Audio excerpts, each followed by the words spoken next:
Hello, John Voss here at the CNN Centre. An 8.3 magnitude earthquake has struck off the Chilean coast, according to the US Geological Survey. The epicenter is about 50 kilometres west of the city of Ayapel, which is about 3 hours north of the capital, Santiago. The city's mayor says electricity is out. It's difficult to assess the damage.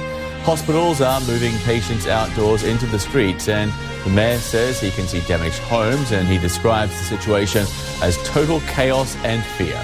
Police say one woman there has been killed and 7 others have been injured, 3 seriously. These are images from inside the office of our affiliate CNN Chile moments after the quake struck. Chile's director of the Interior Ministry says 3-metre-high waves have hit some coastal areas. And the Pacific Tsunami Warning Center says widespread hazardous tsunami waves are possible along most of Chile's coast.